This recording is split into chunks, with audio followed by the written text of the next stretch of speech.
The reckoning under the cold lights of the hospital, a place where only hope and comfort should reign. He delivered a brutal blow to his pregnant wife. The echo of her broken breath and a muffled cry froze the entire hallway. No one imagined that, just a few hours later, the nightmare would turn against him. Her father, a renowned CEO, appeared not with fists, but with power and intellect. Each signature, each calculated decision, erased everything he owned. From the pinnacle of his arrogance to the abyss of ruin, he never suspected that the instant he lost his family would also be the moment his empire crumbled. The hallway of the Valencia General University Hospital seemed suspended in a clean, white light, with that familiar scent of disinfectant mixed with the hushed murmur of supply carts and the hurried steps of nurses. Outside, March showed its festive and warm character, and from time to time, like a heartbeat from the street, one could hear the ordered rumble of a mascleta, a firecracker display. In the waiting room, a few family members sipped coffee from a machine and commented on the weather. Inside the private room, Eleanor Vega Morales, her 7-month belly gently lifting the sheet, breathed deeply to organize her thoughts. She had put on a blue hospital gown and kept her hair tied back, more out of habit than coquetry. Dr. Patricia Morales Lopez, with a serene voice and efficient movements, checked the baby's heartbeat on a screen and nodded occasionally, as if accompanying with her gesture that minimal music that beats in all maternity wards. James Torres arrived with his suit still perfect, though his eyes showed a hint of fatigue. He greeted them in a low voice and asked, with a rehearsed cordiality, how they were. Eleanor looked away toward the window, because the simple answer she wanted to give, "We're fine," found no room in her throat. The conversation began with short phrases, then lengthened, reaching that uncomfortable mix of old reproaches and repeated promises. Dr. Patricia, who had seen many births and families in her time, tried to redirect the temperature of the conversation. She suggested that Eleanor rest. She invited James to get some air in the cafeteria. She reminded them that the baby listens, that it's important to be mindful of one's mood. Rafael Campos Ruiz, the security guard on duty, had passed through the hallway twice. He knew many people in Valencia by sight, and although he avoided confidences, he inadvertently learned of others' silences. He had recognized James from the newspapers, that son-in-law who had been featured a few months ago at a charity gala, always next to Eleanor, always confident in front of the cameras. He considered continuing his rounds, but the murmur inside the room grew louder, and he decided to stop for a few seconds, without intruding, attentive, in case someone needed help. The discussion turned toward those words one believes are harmless, and which, through repetition, sting more than shouts. Eleanor said she needed calm, that the obstetrician had insisted on avoiding stress. James replied that he had come from work, and that everything was exploding for him, that she didn't understand what he had on his hands. Dr. Patricia approached, gently placed a hand on the back of the chair, and asked them to postpone any delicate topics. Someone in the hallway talked about buñuelos. Another person mentioned the schedule for the flower offering. Brief laughs and the echo of soft-soled shoes were heard. Then, the conversation in the room broke. No one needed to say more. It was enough that there was a choked exclamation, an icy silence, and the way Eleanor instinctively brought one hand to her face and the other to her belly, with that ancient gesture of protection that everyone understood in a second. Dr. Patricia intervened and asked for space. James took a step back and said he was sorry, that it had been a moment that wouldn't happen again. Eleanor sat on the edge of the bed and breathed slowly, obeying the doctor, who took over with professionalism and calm, as if each number were a small lighthouse in the middle of a storm. Raphael didn't enter. It wasn't his place, but his experience told him that some alarms don't sound over the loudspeakers and still demand attention. He moved closer until the nurse on duty looked at him with a question in her eyes, and he responded with a look that said, "I'm here, just in case." The hallway returned to order. A woman passed with a cup of hot chocolate bought from a corner stand. Someone spoke on the phone in a low voice, perhaps to a child studying in another city. The hallway clock marked mid-morning. Dr. Patricia leaned in and explained to Eleanor, with the pedagogical tone that comes with custom, that the body reacts, that the baby is fine, that she should rest and avoid arguments. She offered her water. She told her to close her eyes for a moment if she could. James wanted to place the bouquet on the bedside table, but left it on the metal chair. He reached for Eleanor's hand and found only air. He apologized. He repeated it twice, now without embellishments, with the breath of someone who fears losing ground they believed was firm. Eleanor didn't say anything at first. The light in Valencia has a way of coming through the windows that feels like a caress, and perhaps for that reason, when she looked up, her expression was closer to clarity than reproach. A new awareness was breaking through. The woman who had learned to justify without pause was now evaluating, with a simple lucidity, the value of each word and the weight of each gesture. She remembered, without drama, the bouquets of flowers from other times, and the wasted afternoons waiting for an explanation that never came. She remembered her mother's voice, that ancient prudence that life was now returning to her as a compass. Dr. Patricia continued with her checks. She talked about lunchtime. She recommended something light.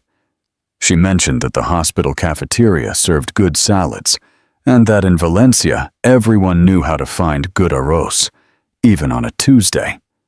James said he would go get something, and they would return to talk calmly later. Raphael let him pass and followed him with his gaze, not to monitor him, but to be attentive to his return. The nurse brought a thin blanket and closed the curtain a little to block the light. Eleanor thanked her for the gesture and returned to breathing at the rhythm she had learned in her childbirth preparation classes. The monitor drew a reliable line, and that, at that moment, was the best embrace. The doctor made a final note, and, before leaving, leaned in just enough so that her voice didn't have to be raised. She said she would be close by, that all she had to do was press the button, and that she preferred serenity to heroics. Eleanor nodded and closed her eyelids. She didn't sleep, but she allowed her body to stop fighting. When she opened her eyes, she saw the bouquet on the chair, motionless, too perfect, and she thought of the word appearance. The baby moved with a gentle nudge, and she, for the first time in a long time, felt she could respond with a concrete promise. Raphael returned to his post next to the elevator. An elderly couple asked for a floor, and he accompanied them to the sign with patience. He wished them a good day with that courtesy that brings relief to closed spaces.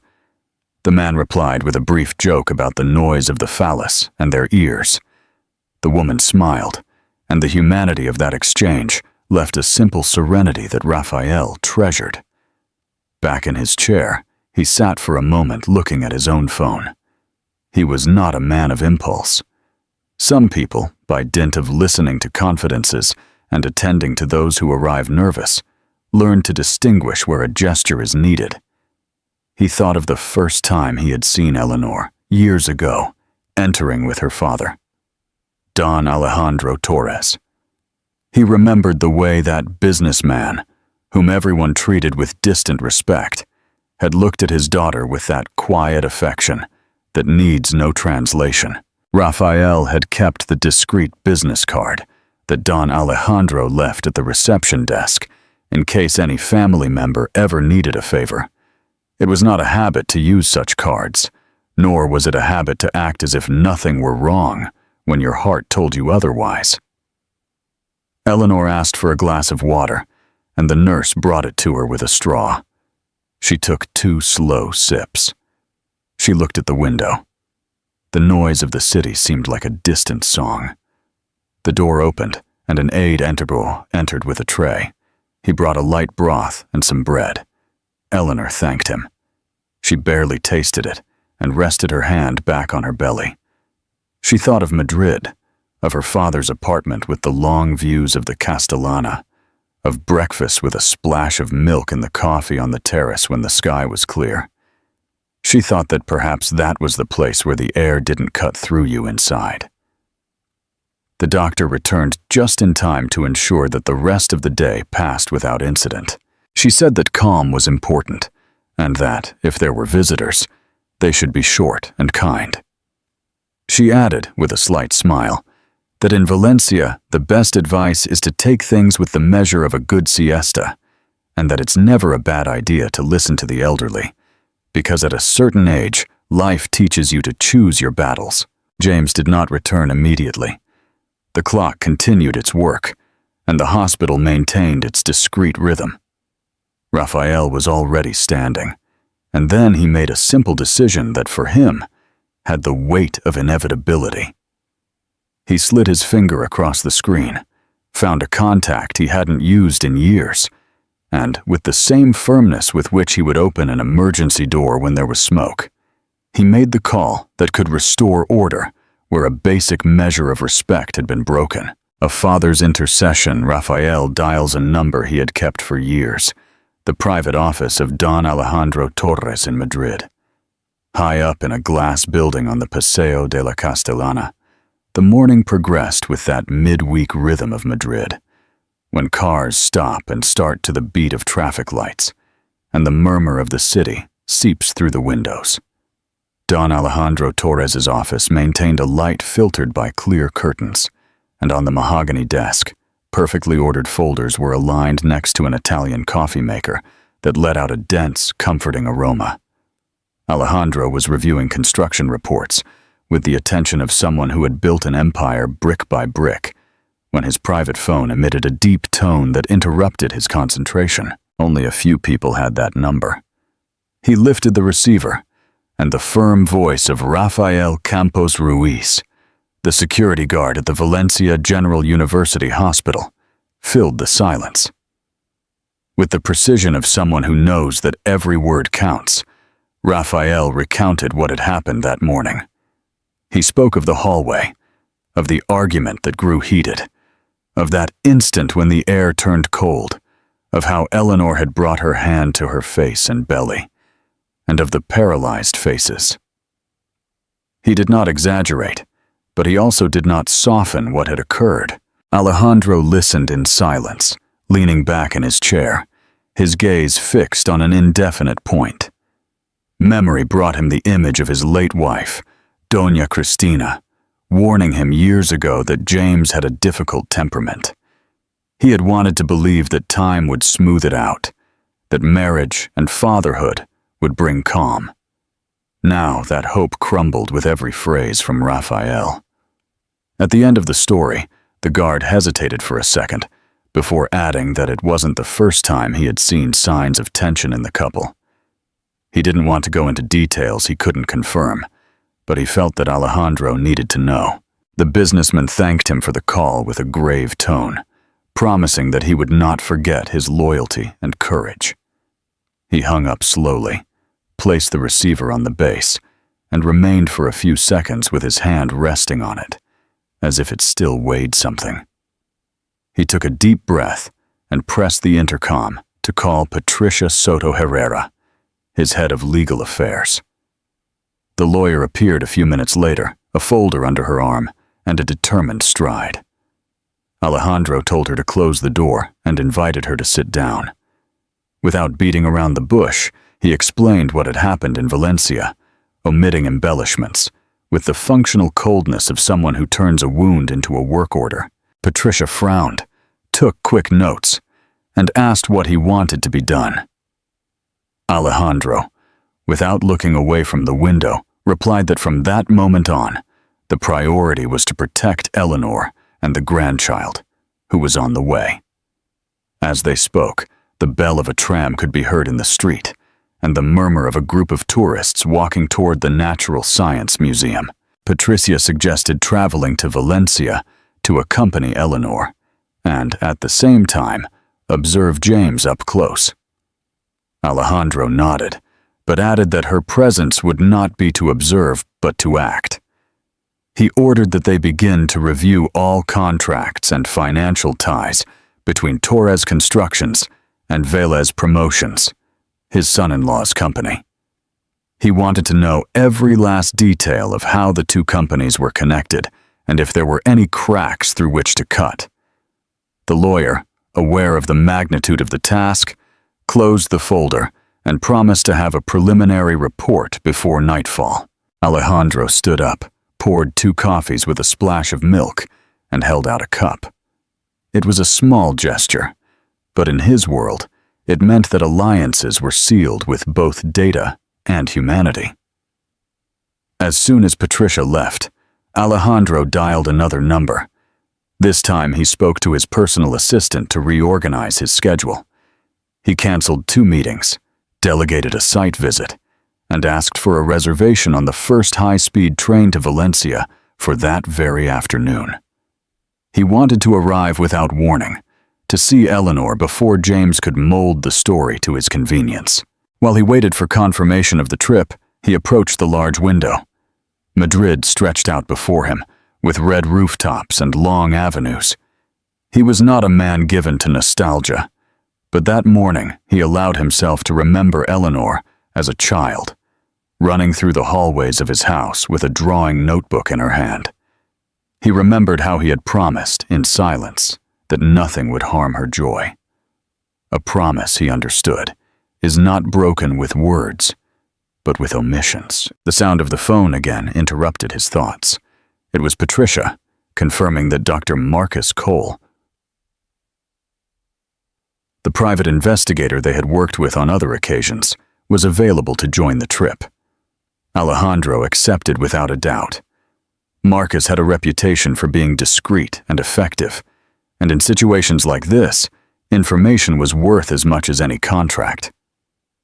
The businessman allowed himself a sip of coffee, feeling the warmth and bitterness that anchored him to the present. He put an empty folder in his briefcase that he would soon fill with the documents needed to make decisions. His assistant came in to tell him the car would be ready in 20 minutes, enough time to get to Atocha calmly. Before leaving, Alejandro looked at the framed photo of Doña Cristina that he kept on a shelf. It was not a habitual gesture, but that day he felt he owed her a word. He murmured something barely audible, a mix of recognition and apology, and closed the office door. In the elevator, he mentally reviewed the steps he would take in Valencia. He knew that the encounter with Eleanor had to be serene, that before any legal action he had to assure her that she was not alone. The hard decisions would come later, when she was safe under his roof. The car drove through the center of Madrid, skirting the Plaza de Cibeles, and Alejandro observed the comings and goings of people. He thought that every life holds its own invisible battles. At that moment, his was to give his daughter back the peace she deserved. Upon arriving at Atocha, he boarded the train with a determined step. He found his seat by the window, placed his briefcase, and let the initial rattling set a different rhythm. As the city was left behind, and the Castilian landscape opened up into horizons of fields and small villages, Alejandro felt that the distance to Valencia was not only geographical. He was also crossing an emotional territory in which business authority gave way to a father's instinct. A brief message appeared on his phone. It was for Eleanor. It didn't need many words, just enough for her to know that he was already on his way. He typed slowly, reviewing each letter before sending it. "My dear, I'm coming for you. Dad." Then he put his phone in his pocket and let the train continue its course, taking him toward a reunion that would change more than one life, a daughter's return. Eleanor, sitting in a private hospital room, heard determined footsteps approaching down the hallway.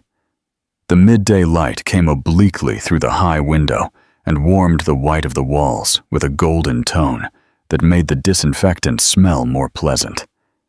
In the distance, like an organized heartbeat, firecrackers exploded, announcing the Mascleta, and each burst seemed to remind everyone that the city was celebrating, even though inside, time ran at a different pace. Dr. Patricia Morales Lopez had left a pitcher of water and a note with simple recommendations on the bedside table, and was now reviewing the monitor's record, with the practice of someone who knows that serenity also heals. Eleanor looked sideways at her phone in silence. The message she had received shortly before from Madrid still glowed on the screen, brief and clear as a comforting blanket. "My dear, I'm coming for you. Dad." The footsteps stopped at the door. A light knock, then the doorknob turned, and the tall figure of Don Alejandro Torres filled the threshold with a gesture that was as sober as it was warm. He didn't say anything at first. He approached slowly, caressed her forehead with an open hand, and, without asking permission, wrapped her in an embrace that was not solemn or theatrical, but simply human. Eleanor noticed that the air entered her lungs better, a long exhalation, her back giving way, her body recognizing a safe place. The doctor, a half-meter away, nodded to the newcomer, and after introducing herself, explained in a professional tone that the baby was fine, but that the scare had raised her blood pressure, and it was advisable to remain calm and avoid arguments. She said that the afternoon would be for observation, and that, if all continued to be well, they could be discharged soon. Alejandro listened without interrupting, thanked her with few words, and asked for concrete instructions for the next day. Patricia spoke of rest, light meals, short walks at cool hours, and, above all, tranquility. From the street, a sweet aroma rose, a mix of freshly fried buñuelos and hot chocolate, that smell that in Valencia seems to climb the stairs and enter the rooms like a polite guest. Alejandro noticed it and smiled slightly, because memory is also fed by those things, of old snacks and afternoons when Eleanor was a little girl who jumped between chairs. He sat at the foot of the bed and looked at her with the attention of a father who makes decisions. He spoke without raising his voice. He said that he had come to stay for as long as necessary, that he had no more important appointment than her well-being. He added that the Madrid house was ready to receive her, that on the Castellana no one would disturb her rest, and that discretion would be absolute. He proposed that, as soon as the doctor authorized it, they travel together. Eleanor listened to him with the gratitude of someone who receives a pre-planned solution when they don't have the strength to invent one themselves. But the gratitude was accompanied by a small and persistent doubt. She asked about James. It was not an excuse. It was an honest question. She feared his reaction. She feared the parade of calls and urgent messages. She feared the way he had so often managed to twist the narrative. Alejandro did not engage in insults.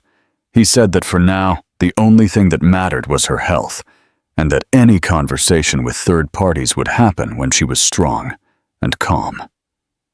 The doctor intervened with that discreet authority that is earned by caring.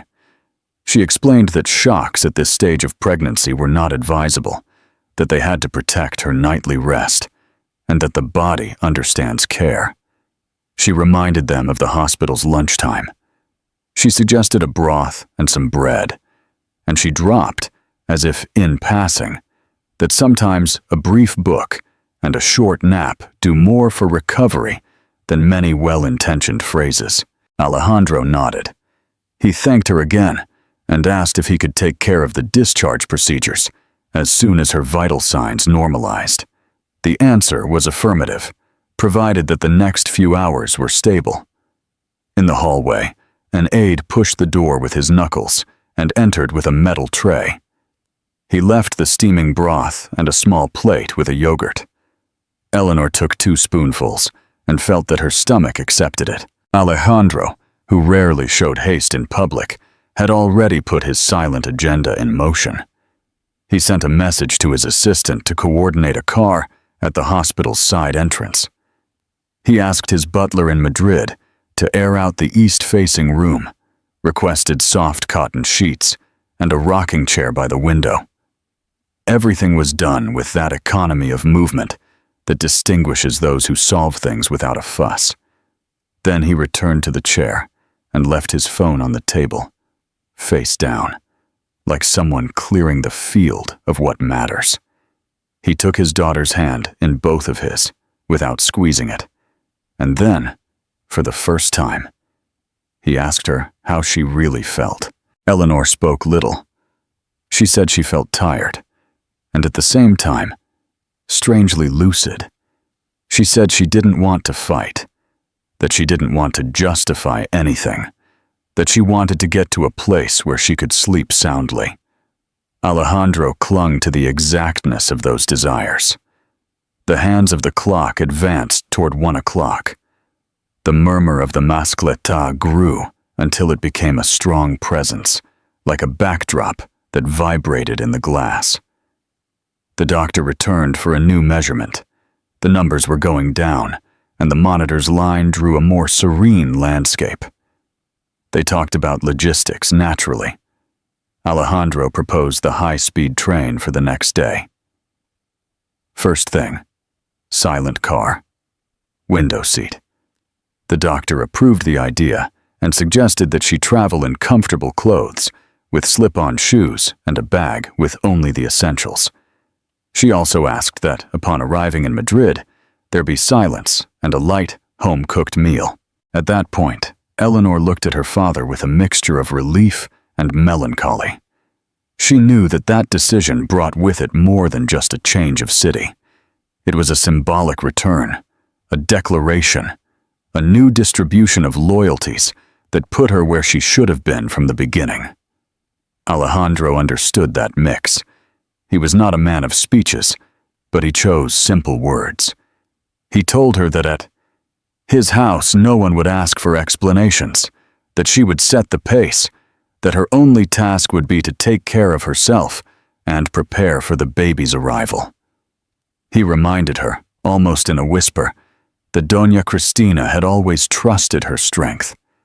That mention, without drama, sealed something in the air. Eleanor took a deep breath, and the decision that had been maturing finally found its form. She pronounced it with a clear voice, without trembling, as one announces endings that are at the same time beginnings. A new direction. "It's okay, Dad. I'll go with you," Eleanor pronounced. The phrase fell into the room with a softness that did not exclude firmness. The doctor smiled with her eyes and noted on her control sheet that the patient showed a good state of mind. Alejandro inclined his head, kissed his daughter's forehead, and stood up to take care of the practical part. That backstage of calls and signatures that he turned into a clear corridor. Eleanor lay back a little more, adjusted the pillow, and allowed the exhaustion, at last, to have a place to rest. Light and festive powder echoes continued to come through the window.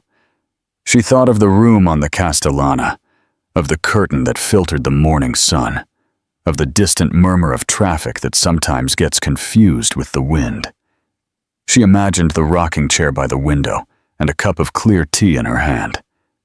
She imagined that when the baby was born, the days would have the gentle texture of the ordinary. The doctor left, promising to return later, and the aide quietly collected the tray. Alejandro, from the hallway, spoke with administration. He asked for discretion for their departure. He explained that they would use the side door to avoid being seen. He confirmed that, if all continued to be well, they could leave at nightfall or first thing the next morning. A soft knock interrupted that planning. It was not the knock of someone who enters without thinking. It was the soft tap of someone preparing a scene. Eleanor turned her head toward the door and, without getting up, guessed the shadow.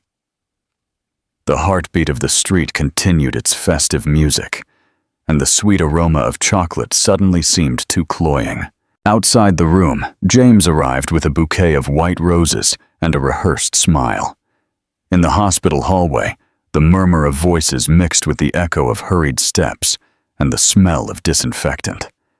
When the door to the room opened, the figure of James Torres appeared, holding a bouquet of white roses. He smiled with a calculated gesture, too perfect for the occasion, and advanced with the security of someone who is used to their entrance changing the atmosphere. Eleanor saw him from the bed, and her breathing tensed. Alejandro stood up from the chair and observed him with a serenity that contrasted with the newcomer's arrogance.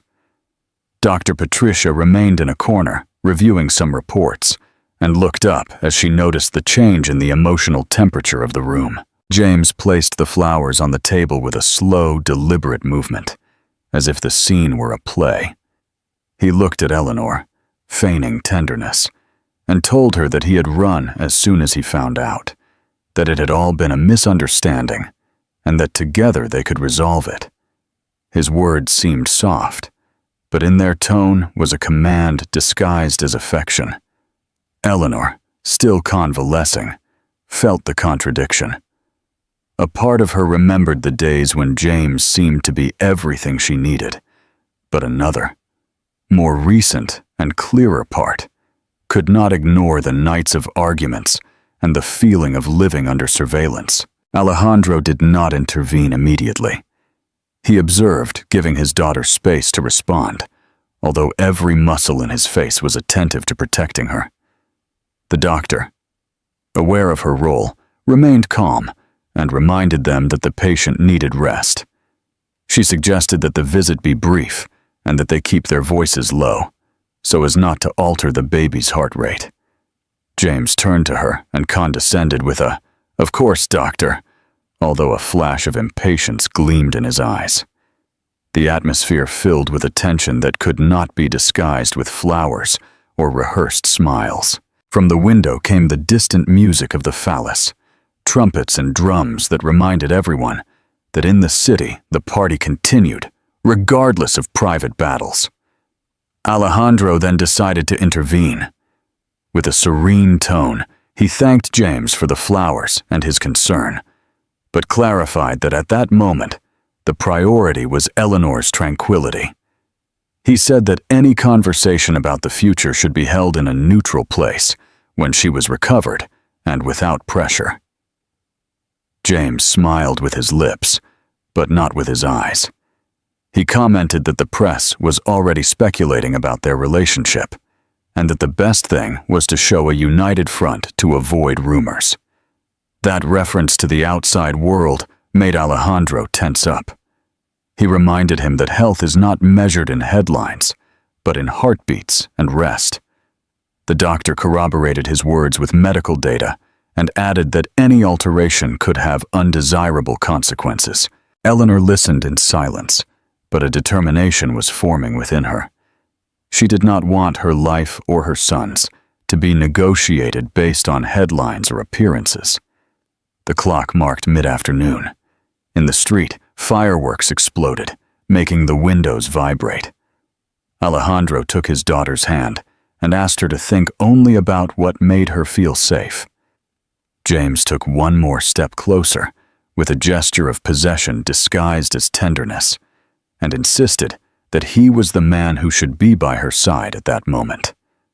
Eleanor, with a voice firmer than she expected, replied that what she needed now was peace, not speeches. That phrase cut the room in two. Alejandro took the opportunity to indicate that the visit had to end. James resisted for an instant, then picked up his jacket with a brusque gesture and turned toward the door. Before leaving, he said in a low voice that this was not over, that there were still many things to discuss. The silence that followed was dense. Eleanor closed her eyes and took a deep breath, as if she wanted to expel the weight of that presence. The doctor approached and checked her vitals, which had risen slightly during the visit. She advised a moment of uninterrupted rest and promised to reinforce the instructions at the reception desk to limit access. Alejandro remained seated by her side, in silence, until he noticed that his daughter's breathing was becoming regular again. Then he went out into the hallway to make a call. His low but firm voice ordered that a transfer be arranged for the next morning. He didn't want any more shocks. He preferred that Eleanor and the baby be in Madrid in a controlled and discreet environment. In the meantime, he also asked his assistant to contact a trusted lawyer. He was not seeking immediate conflict, but he knew it was prudent to prepare. Back in the room, he found Eleanor asleep, with the bouquet of flowers on the table, still perfuming the air. Alejandro looked at it, and, with a slow gesture, moved it to the hallway, leaving it in a corner where it would soon go unnoticed. He sat down again and thought about everything that had been broken in his daughter's life. He remembered his late wife, Doña Cristina, and how she would have handled that moment with sweetness and firmness. He decided that that memory would be his guide. It was not about revenge or public battles. It was about accompanying Eleanor to a place where she could start over. The hours advanced, and the noise of the city waned. At some point during the night, father and daughter shared a brief exchange of words before sleeping. She thanked him for being there, and he promised her that, no matter what, she would never feel alone again. The next morning, it dawned clear. The intense blue sky of Valencia showed the colored garlands that still hung in the streets after the night of celebration. The hospital resumed its routine, and Dr. Morales confirmed that Eleanor was fit to travel. Alejandro organized the trip with the precision of a clockmaker. Everything was planned: a discreet car, the high-speed train ticket, a minimal, trusted escort. Eleanor put on comfortable clothes and packed a few things in a bag. As she left through the side door of the hospital, she felt a mix of relief and fear for what was still pending. Alejandro accompanied her with a firm step.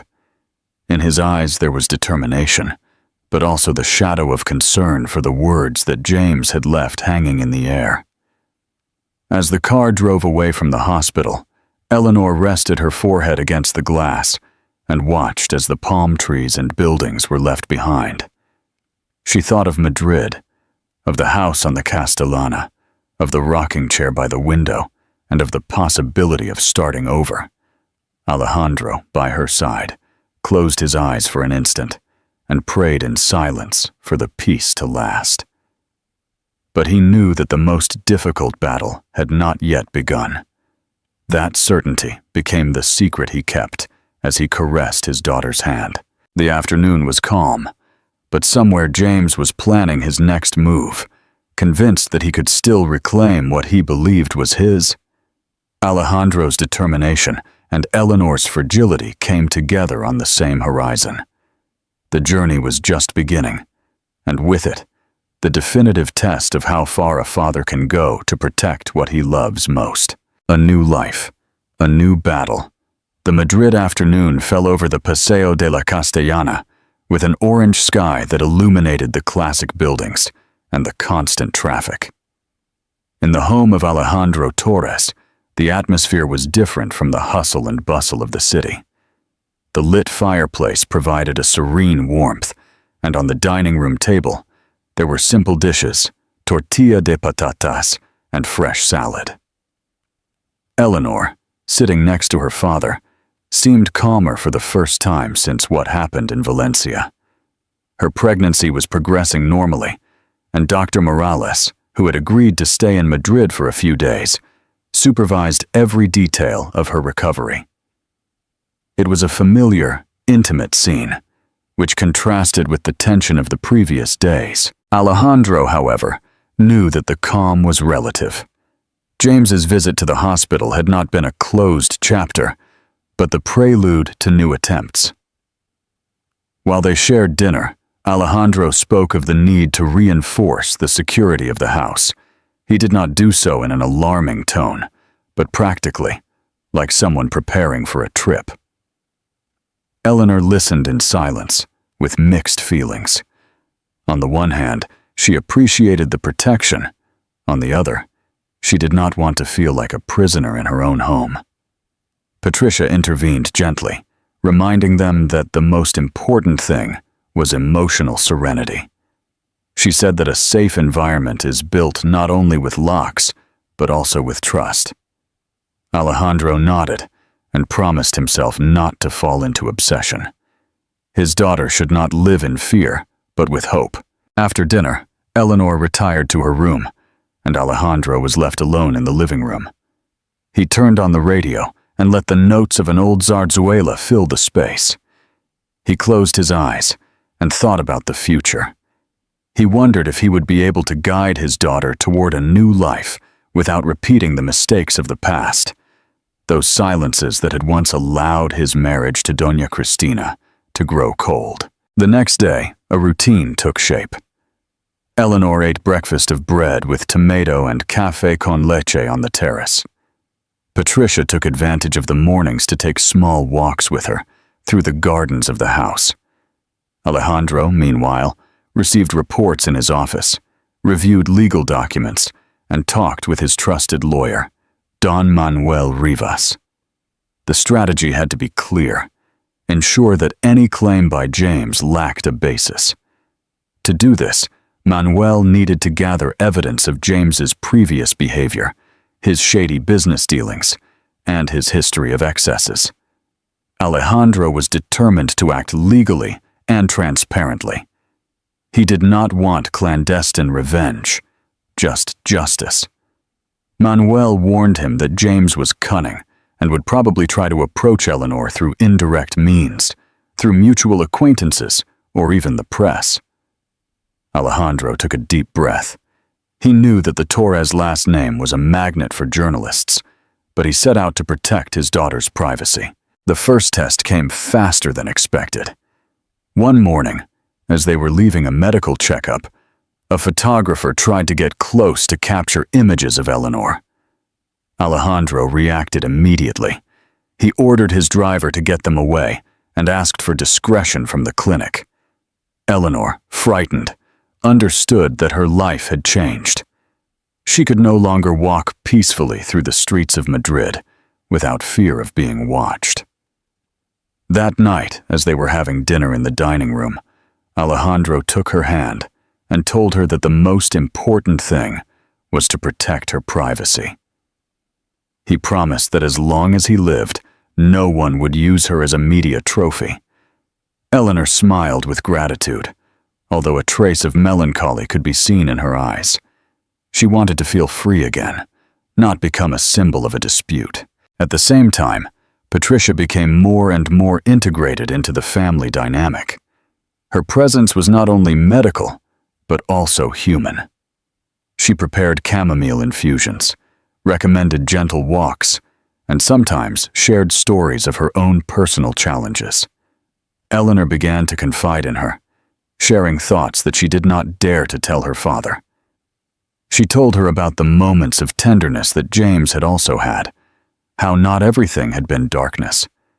Patricia listened without judgment and reminded her that recognizing the complexity of a person does not justify the harm. That conversation marked a change in Eleanor. She understood that she could remember the past without being trapped in it. Alejandro observed that evolution from a distance. He was happy to see his daughter less somber, although sometimes it hurt him that she shared confidences with someone else and not with him. Weeks passed, and the house became a refuge. Alejandro began to rediscover the value of small gestures. He prepared breakfasts. He read the newspaper aloud for his daughter and was surprised to enjoy simple conversations. The relationship between father and daughter was being repaired like an old fabric sewn with patience. One Sunday, in the middle of a quiet after-dinner conversation, Alejandro confessed that he sometimes felt that life was offering him a second chance to be the father he hadn't always known how to be. Eleanor was moved and told him that despite everything, she had always felt his love, even in the silences. That exchange united them in a new, more mature way. It was not just a protective relationship. It was that of two adults who recognized each other in their fragilities. However, James's shadow was still present. One afternoon, Alejandro received an anonymous call that hinted at a possible legal move. There were no concrete details, just a warning. He hasn't given up. Alejandro hung up the phone with the serenity of someone who had expected it, but unease settled in his chest. He decided not to tell Eleanor immediately, so as not to worry her. That night, he could barely sleep. He walked through the hallways of the house and stopped in front of the portrait of his deceased wife. He murmured a prayer asking for strength. At dawn, with dark circles under his eyes, he went out into the garden and breathed the fresh Madrid air. He swore in silence that he would not allow anyone to break the peace his daughter was beginning to rebuild. Fate, however, had a different test prepared. Days later, during a routine visit to the clinic, they unexpectedly ran into a journalist known to the family. It was Laura Mendez, a veteran reporter who had followed business news for years. Laura greeted them with respect, but her gaze fell on Eleanor with evident curiosity. Alejandro intervened quickly, explaining that they would not give statements and that everything should be kept in the private sphere. Laura accepted, although she let slip that the newspaper was interested in knowing the true story. That phrase was left hanging in the air. Alejandro understood that discretion was fragile and that public opinion could become a ruthless judge. He decided that the best defense was transparency. He agreed with Manuel, the lawyer, to prepare an official statement that would emphasize Eleanor's privacy and health as an absolute priority. The writing of the statement became a symbolic act. Alejandro wrote it with his own hand, with simple words and without embellishments. He said that the family was going through a delicate time and asked for respect. When Eleanor read it, she was moved. She recognized in that text not only the voice of the calculating businessman, but also that of the sensitive father who defended his intimate space. That night, while the radio played old boleros in the living room, Eleanor approached her father and gave him a long hug. Alejandro felt that that gesture was more powerful than any public statement. The chapter closed with a serene scene. On the terrace, illuminated by the city lights, father and daughter shared a comfortable silence. The wind brought the aromas of jasmine from the nearby gardens. Alejandro thought that, although the road back to the house was full of obstacles, he had found the true reward in those simple moments. However, deep down, he had a premonition that James would soon make another move.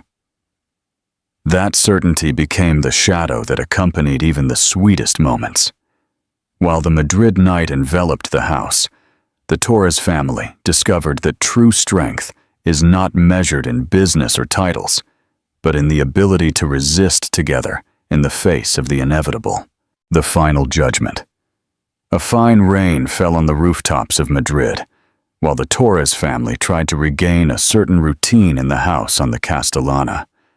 Eleanor had become accustomed to having breakfast on the glassed-in terrace, where the aroma of freshly made coffee mixed with the humidity of the garden.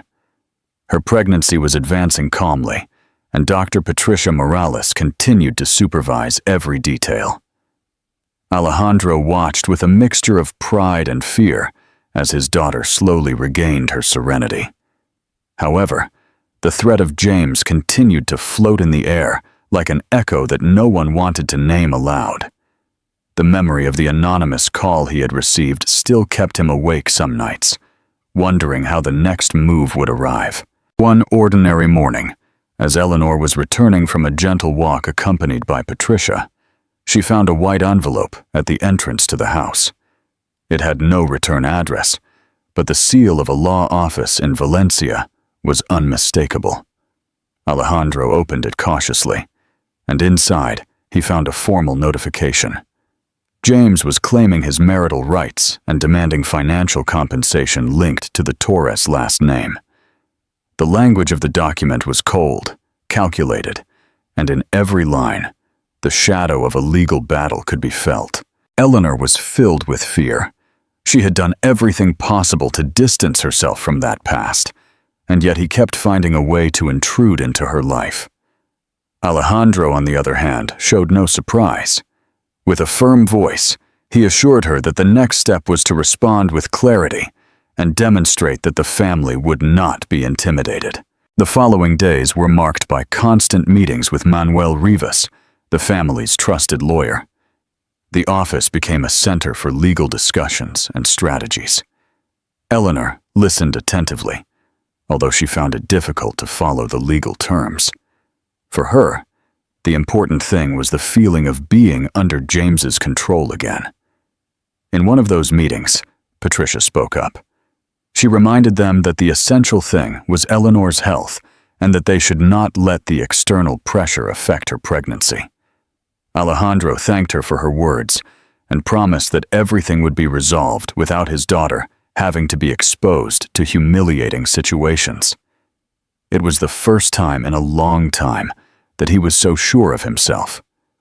He had regained the energy of the days when he firmly led his business empire, although now the motivation was different.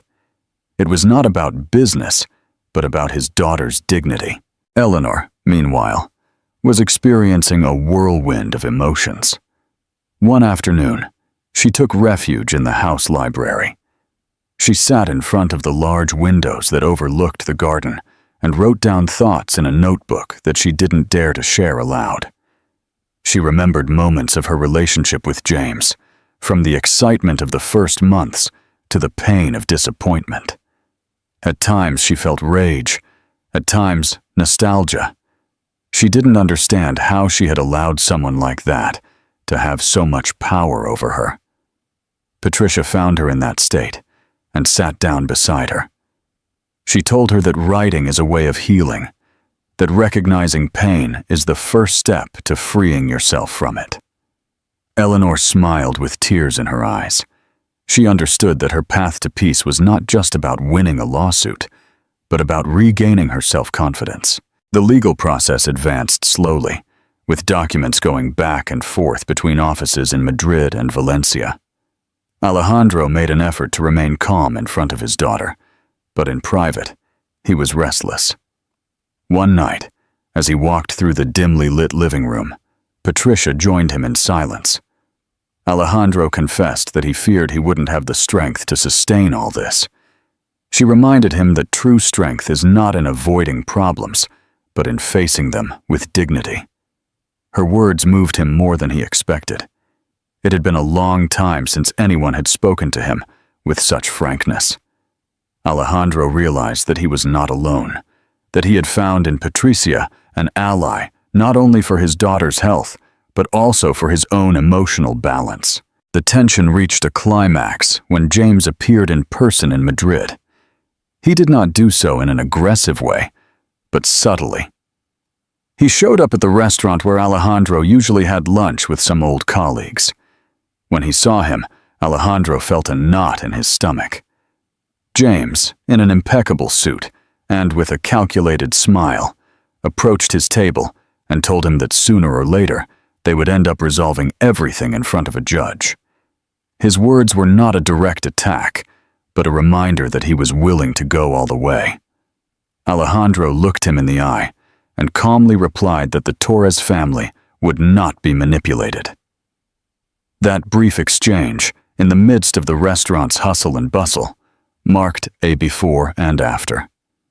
The war was no longer a possibility. It was a certainty. That night, back home, Alejandro decided to tell Eleanor what had happened. He did not want to hide the truth, although he knew it could worry her. Eleanor listened in silence and, surprisingly, showed serenity.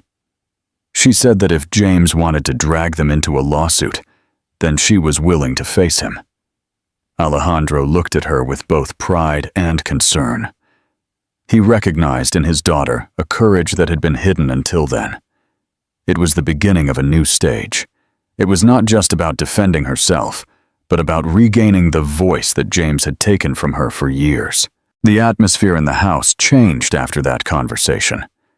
Eleanor began to participate more actively in the meetings with Manuel. She asked questions, requested explanations, and wanted to understand every step. Alejandro watched with emotion as his daughter transformed, how the woman who once took refuge in silence now spoke with conviction. Patricia supported her in every decision, celebrating the small advances and reminding her that strength does not exclude vulnerability. It was a slow but constant process, like water that erodes stone. In the midst of this transformation, Alejandro allowed himself a moment of respite. One afternoon, he took Eleanor and Patricia for a walk in the Retiro. They bought roasted chestnuts from a stand and sat near the pond. The fresh air and the laughter of the children running around returned the illusion of normalcy for a few hours. Eleanor felt free, even though she knew that the legal battle was still to be fought. Alejandro, for his part, discovered that those simple moments were what truly gave meaning to life. It was not money or prestige, but the sincere company of those who stay during difficult times. When they returned to the house, they found a new envelope in the mailbox. This time there were no logos or recognizable signatures, just a handwritten phrase. "This is not over." Alejandro read it in silence and put it in his pocket. He did not say anything to his daughter at that moment. He decided to wait, although deep down he understood that the calm was only a mirage. The conflict was far from resolved, and the next few weeks would test everything they had rebuilt. As he turned off the lights in the living room and went up to his room, Alejandro thought that the real challenge would not be to win a lawsuit, but to keep his daughter's hope intact in the midst of the storm. The final showdown. The city of Madrid awoke with a strange air of expectation.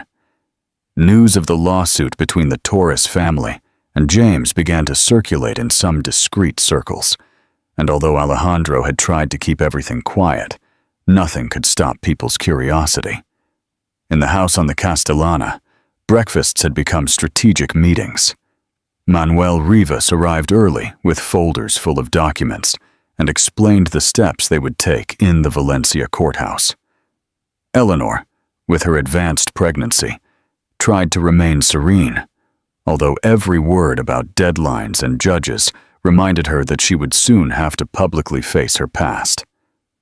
Patricia, always close by, watched over her health and repeated that the essential thing was not to let anxiety dominate her mood. However, the true source of the tension was in Alejandro, who every day felt the weight of responsibility on his shoulders. One autumn afternoon, the group traveled to Valencia for a preliminary hearing. Atocha station was crowded, and among the hustle and bustle of travelers, Alejandro felt watched. During the train ride, he looked out the window with a grave expression, remembering the days when he himself had been an inflexible man, so similar in some ways to James. It was a thought that made him uncomfortable, but which he could not shake. Eleanor, sitting next to him, gently stroked her belly, as if seeking strength from the child on the way. Patricia offered them a calm smile, trying to dispel the tension.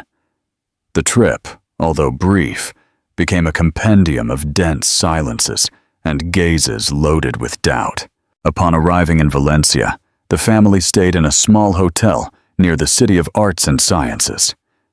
From the window of his room, Alejandro contemplated the modern forms of the architectural complex, which seemed to contrast with the antiquity of the problems they were carrying. The morning of the preliminary trial dawned with a gray sky and a constant drizzle.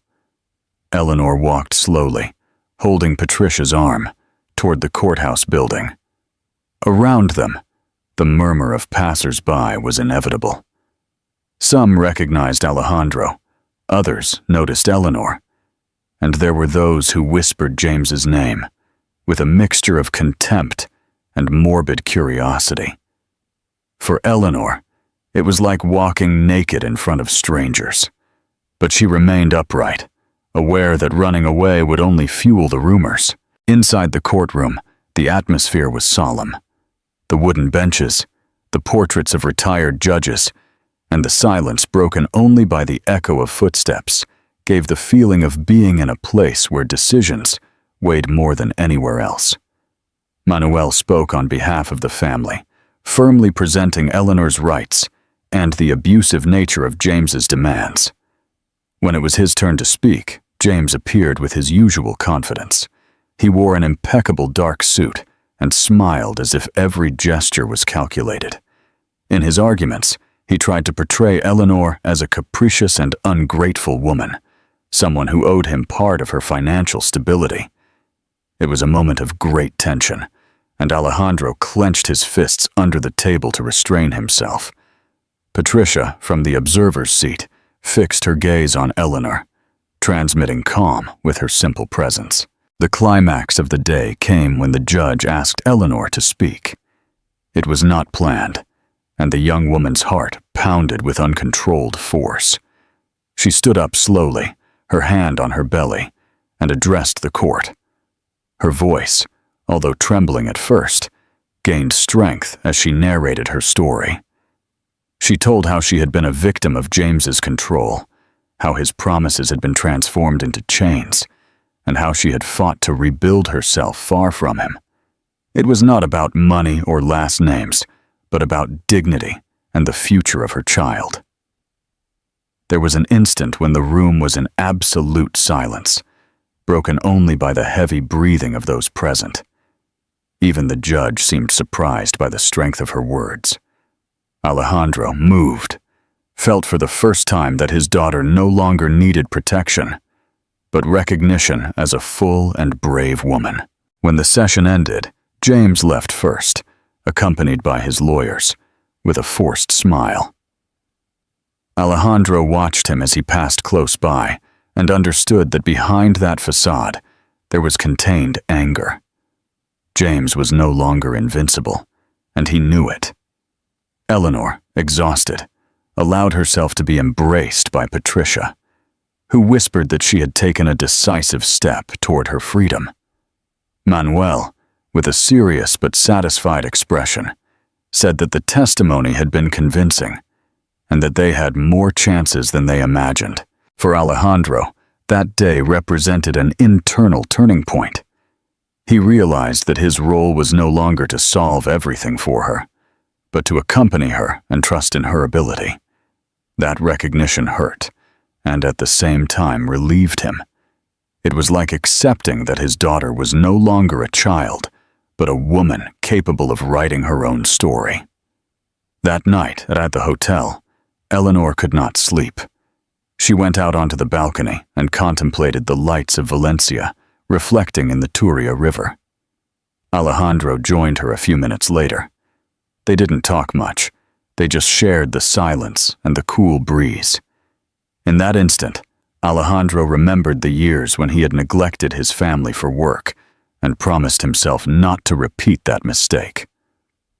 Eleanor, without looking at him, thanked him for having been there, but also told him gently that she would take the next step herself. Alejandro smiled with a quiet pride. He had waited a long time to hear those words. The following days were marked by headlines in some local newspapers. The Torres heiress faces her ex-husband in Valencia court. The comments varied, but between the lines, a new respect for Eleanor could be seen. In the Madrid house, upon returning, the routine seemed lighter, although the threat was still present. Patricia organized a small dinner with close friends to celebrate Eleanor's courage. They served paella and toasted with red wine from La Rioja. Amidst laughter and conversations, Eleanor allowed herself to enjoy for the first time in months.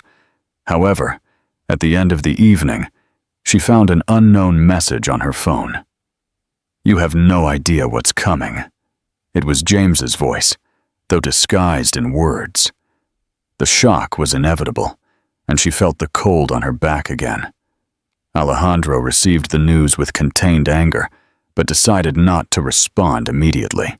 Manuel advised him to save that message as evidence, and Patricia insisted that the important thing was to keep Eleanor calm. The night concluded with an ambivalent feeling. They had gained moral strength, but James's shadow still extended over them. As he went to bed, Alejandro understood that the legal battle would not be the only field of struggle. James, with his obsession, would look for cracks in the family's life. The real challenge was just beginning, and the next chapter would test not only Eleanor's resilience, but also the unity of everyone around her. A New Horizon winter had arrived with its cold air to Madrid, and the streets of the Salamanca neighborhood were adorned with Christmas lights that hung from the balconies and were reflected in the shop windows. However, in Alejandro's house, there was no trace of celebration. The accumulated tension after the hearing in Valencia and the threatening messages from James kept everyone in a constant state of alert. Eleanor, closer and closer to giving birth, tried to show serenity, but fear silently hit her during the nights. Alejandro, aware of this danger, had reinforced the security of the house and held frequent meetings with Manuel to plan the legal strategy. Patricia, for her part, did everything possible to take care of Eleanor, preparing her chamomile infusions and telling her anecdotes from everyday life to distract her from the weight she carried in her heart. One afternoon, while they were sharing coffee in a living room in the Plaza Mayor, Manuel informed them that James had tried to use his influence with former business and political contacts. Although he no longer had the strength of yesteryear, he was still a dangerous man. Alejandro listened with a frown, feeling that each new revelation was another stone on his conscience. He had sworn to protect his daughter and his future grandson, but he understood that there were limits that did not depend only on his will. Eleanor intervened with a firm voice, assuring them that she was not willing to back down. She wanted her child to be born in an environment where fear did not reign, and for that, she had to face every shadow of the past. Those words surprised everyone, as they spoke of a maturity and a strength that Eleanor had built step by step since her escape from James. The days passed slowly, with meetings of lawyers, phone calls, and visits to notaries. One morning, they received an official summons. The definitive trial would be held in 2 months. The announcement fell like a thunderclap. Alejandro felt a mixture of relief and fear, because finally, there would be a resolution, but also because he knew that James would try to deliver his final blow for accepting defeat. Eleanor, upon receiving the news, remained silent, looking out the dining room window, where the bare trees let a glimpse of the grayness of the winter sky. Patricia took her hand and told her that she was not alone. That simple gesture had an immediate effect, like a reminder that the family was united, even in the darkest moments. One rainy afternoon, Alejandro went to visit an old friend in Toledo, a priest with whom he had shared his youth. He needed advice. In the dim light of the sacristy, he confessed his doubts, his guilt for having been a cold man in the past, and his fears about not being able to protect his loved ones. The priest replied that life always offers the possibility of redemption, but that redemption is not measured in legal victories or in punishing the enemy, but in the ability to love and to remain firm in the truth. Alejandro returned to Madrid with a heart a little lighter, determined to accompany Eleanor with more patience and to trust more in the strength she had shown. Meanwhile, James did not remain still. Rumors began to circulate in some sensationalist newspapers. Columns hinted that Eleanor was seeking to enrich herself at the expense of a broken marriage, or that Alejandro was using his influence to manipulate justice. They were unfounded accusations, but the mere fact of appearing in print stained the family's reputation. One morning, while having breakfast with churros and hot chocolate in the kitchen, Alejandro threw the newspaper onto the table with a gesture of anger. Eleanor, on the other hand, took a deep breath and said that she would not be intimidated. She had learned that James's true power was his ability to sow fear, and if they didn't allow it, he would lose strength. Her words made Patricia smile, who saw in Eleanor not only a daughter and a friend, but a woman who was taking command of her own life. The climax of those days came at a family meeting held at the house. Manuel had prepared the documents for the final defense and explained every detail. Eleanor listened attentively, taking notes, while Alejandro was losing patience with the amount of technical jargon. Suddenly, Eleanor asked to speak, in a clear voice. She said that she wanted to speak herself at the trial, without hiding behind lawyers or family members. Alejandro's eyes widened in surprise, and Manuel tried to dissuade her, but Eleanor insisted. She needed James to look her in the face and understand that he no longer had control over her. The room fell silent, until Patricia broke the moment by saying that she fully supported that decision. Alejandro, although worried, felt an immense pride and remembered the priest's words, "Redemption is in love and in truth." Perhaps the best gift he could give his daughter was to allow her to face her own voice. The night of that meeting, when everyone left to rest, Eleanor stayed in the living room, illuminated by the Christmas lights that flickered on the balcony. She sat in an armchair with a blanket over her legs and thought about everything that had happened since she left James. She remembered the tears, the loneliness, the fear, but also the freedom, the support of Patricia, the return of her father, and the new life that was growing inside her.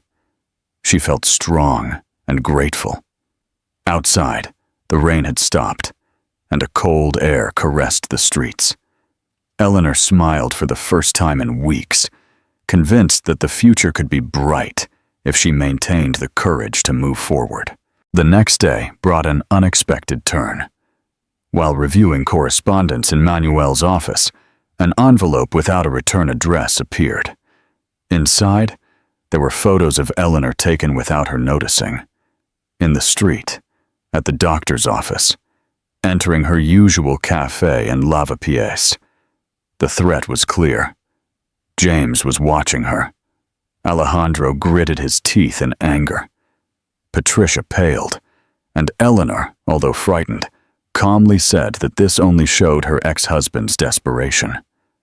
Manuel suggested taking the evidence to the judge to request additional protection measures. The tension immediately reignited, reminding them that the battle was not only legal, but personal and dangerous. However, the fact that Eleanor did not fall apart, but maintained her composure, marked a difference from months ago. The day concluded with a silent dinner at home. The aroma of tortilla de patatas filled the kitchen, but no one seemed to have much appetite. Alejandro looked at his daughter and saw in her a reflection of the strength he had always admired in his late wife. Patricia took it upon herself to liven up the conversation, telling stories from Eleanor's childhood that brought some smiles. When she left to go to her room, Eleanor said in a low voice that no matter the shadows or the threats, she had already decided her destiny. Those words resonated in Alejandro all night. He understood that the real change was not in the strategies of the courts or in James's intrigues, but in Eleanor's transformation. His daughter was no longer a victim, but the protagonist of her story. The chapter closed with that conviction shared in silence. Outside, Madrid was dressed in lights and carols, and although the Torres family could not fully surrender to the Christmas spirit, there was a sense of hope in the air. They knew that the worst was yet to come, but also that the strength born of family unity and Eleanor's determination would be the key to resisting.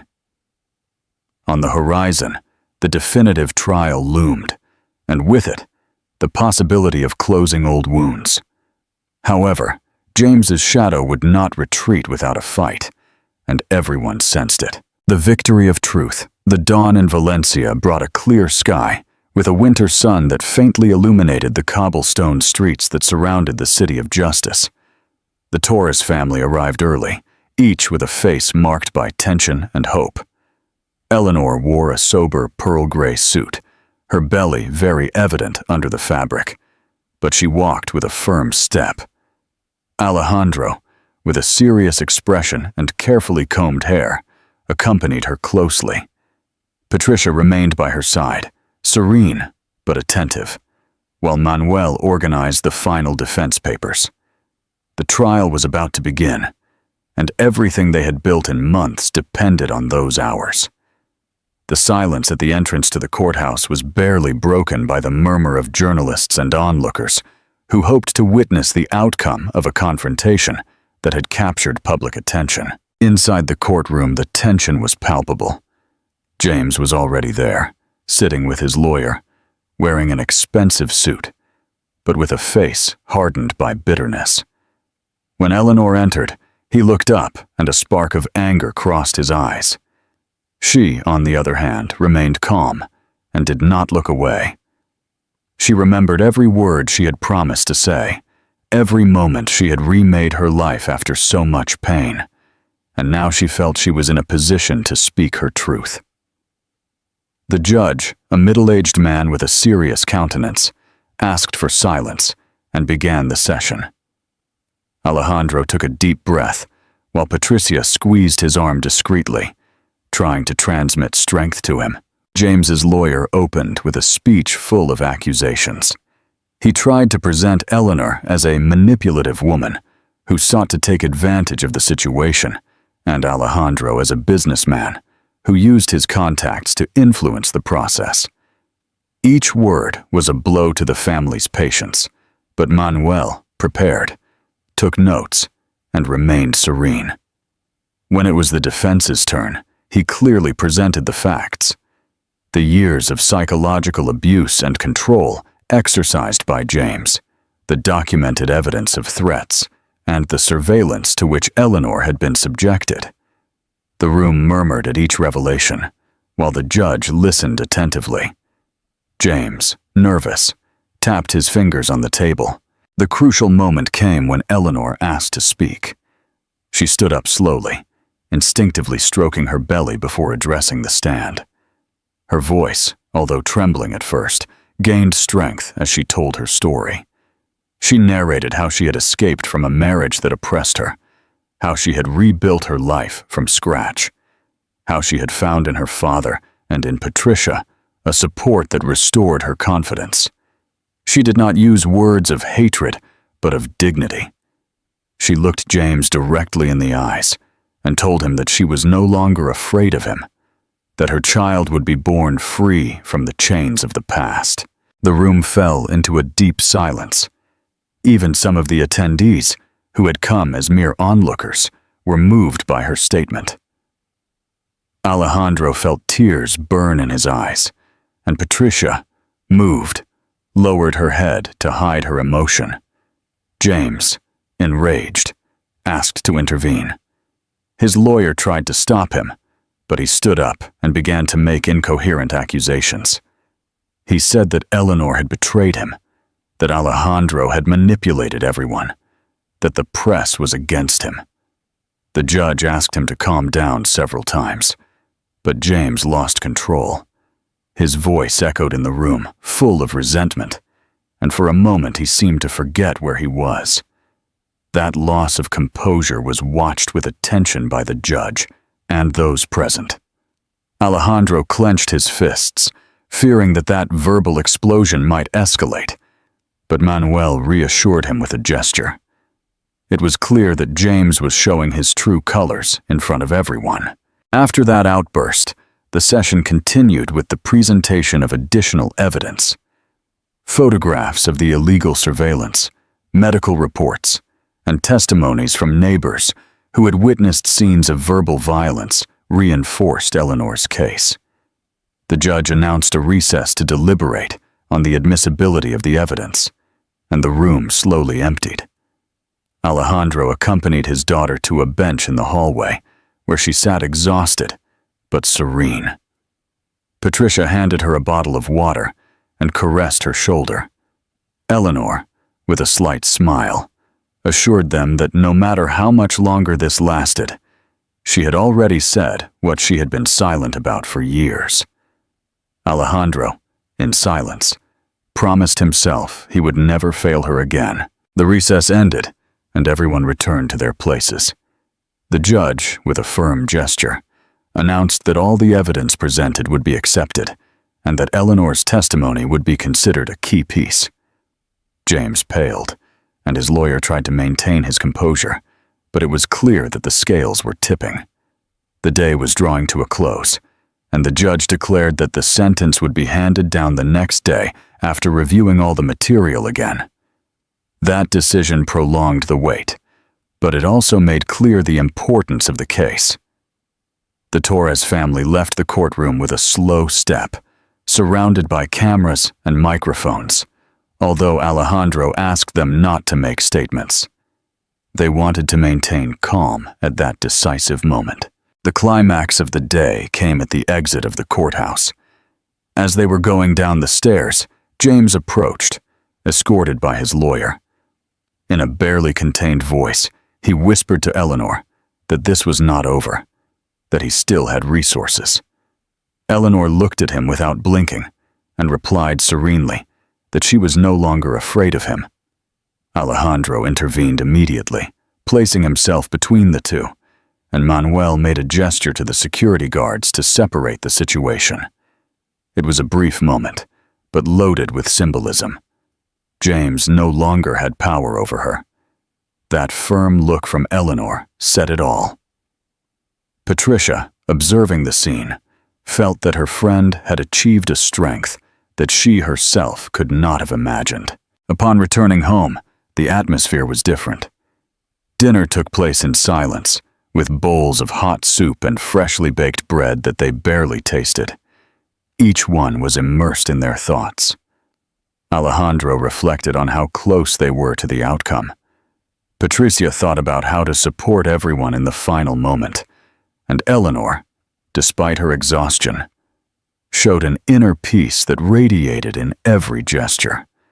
Before retiring to rest, she said in a low voice that regardless of the sentence, she already felt free. Those words echoed, filling the house, reminding them that the trial was only one part of the journey, and that the real battle was fought in the heart. The day closed with a solemn silence. Outside, Valencia was still vibrant with its night lights and the murmur of the city. But inside that house, there was a different kind of calm, like the one that precedes a storm. The family knew that the next day, everything could change forever. Alejandro looked out the window, thoughtfully, while Eleanor slept in peace for the first time in weeks. Fate was about to be written, and no one could foresee what the judge's last word would be. However, everyone sensed that the truth had begun to break through, and that James's shadows were weakening little by little. A triumphant dawn. The morning in Valencia dawned clear, with a limpid sky that announced a serene day after so many emotional storms. The Torres family got up early and had breakfast together in silence, accompanied only by the aroma of coffee and toast.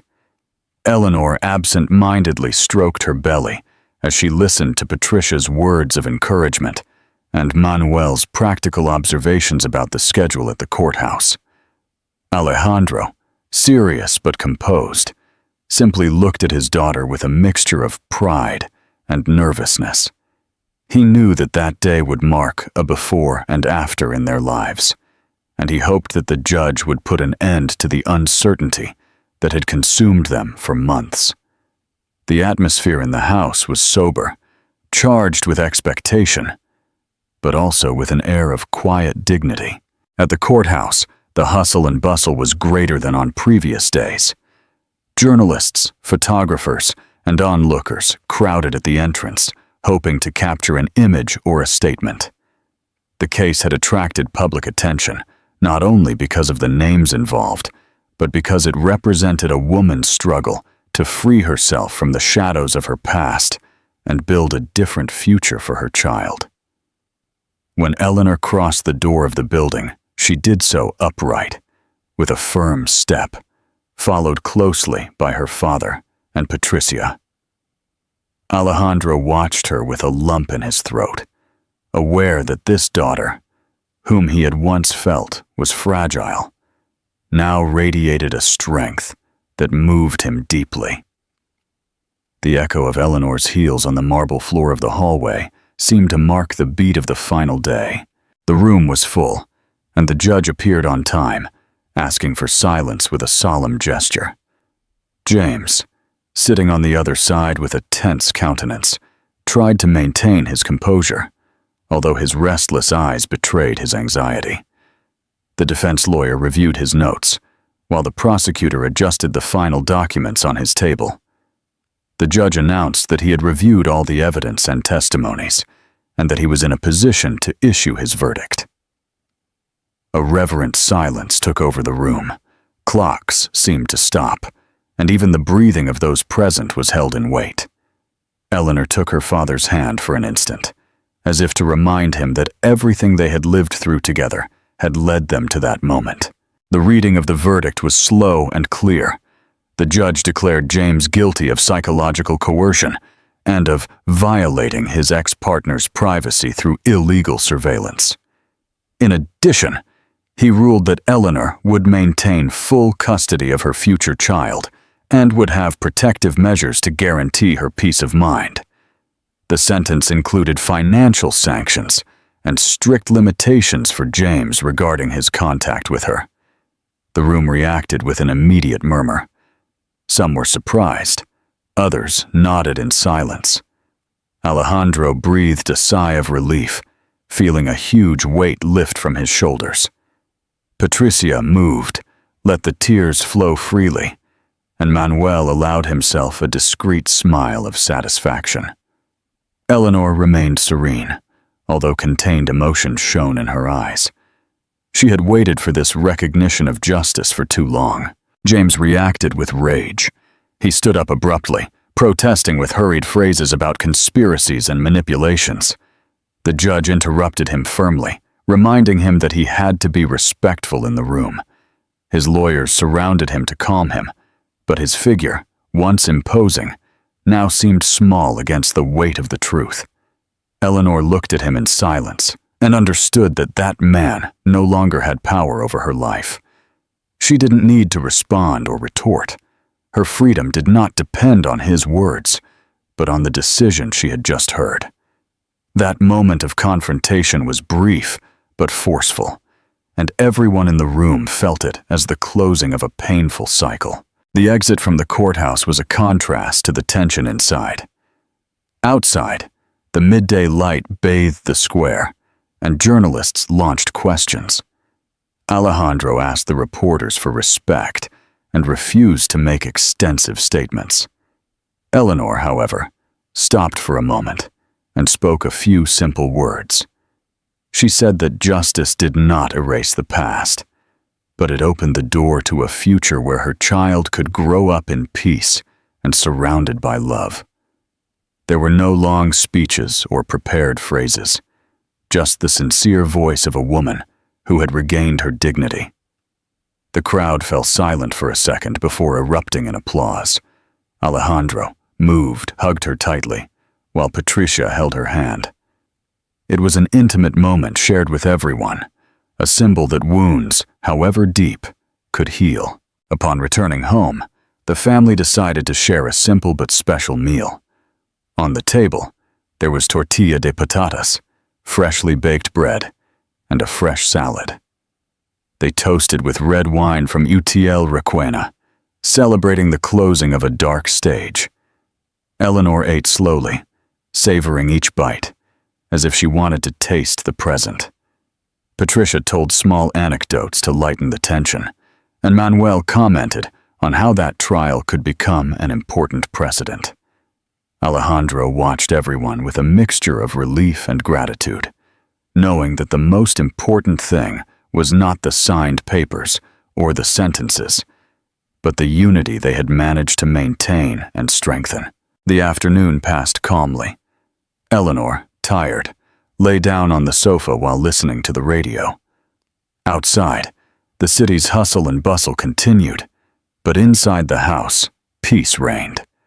Alejandro approached his daughter and told her that he was proud of her courage. She, with a serene smile, replied that she would not have done it without his support. Father and daughter shared a silence loaded with meaning, wordlessly recognizing the long road they had traveled and the opportunity for a new beginning. Patricia, from the kitchen, watched them tenderly, understanding that she had been a witness to a transformation that went beyond a legal process. As night fell, they went for a walk together through the illuminated streets of Valencia. The city vibrated with its usual life, but for them, every corner seemed different. They passed by a church where bells were ringing and stopped in a small square to sit under the orange trees. The aroma of orange blossoms permeated the air, and the dim lights created a cozy atmosphere. Eleanor, leaning on her father's shoulder, murmured that now she could truly breathe. Alejandro replied that life always gives second chances, and that the important thing was to take advantage of them with gratitude. In that instant, the future opened up before them like a bright horizon. The emotional climax of the day came when Alejandro, in a low voice, confessed to his daughter that he feared losing her many times, but that now he understood that she was stronger than he had ever imagined. Eleanor, with contained tears, told him that she had inherited that strength from him.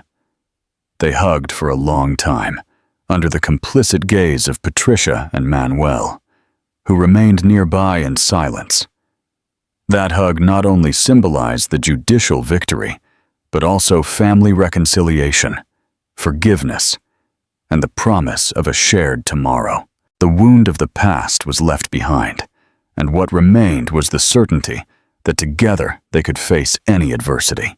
The day ended with the family gathered on the house terrace, contemplating the distant lights of the port and listening to the murmur of the sea. They toasted one more time, this time not for the sentence or for the triumph, but for life itself and for the strength that had kept them united.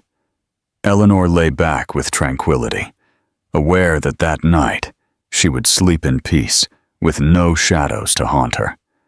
Alejandro sighed deeply, grateful for the opportunity to see his daughter free and hopeful. Patricia and Manuel exchanged a complicit smile, knowing that the path continued, but now with a clear horizon.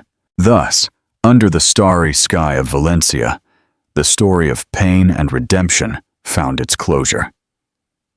It was not a fairy tale ending, but the conclusion of a real struggle, full of tears and lessons, of silences and words.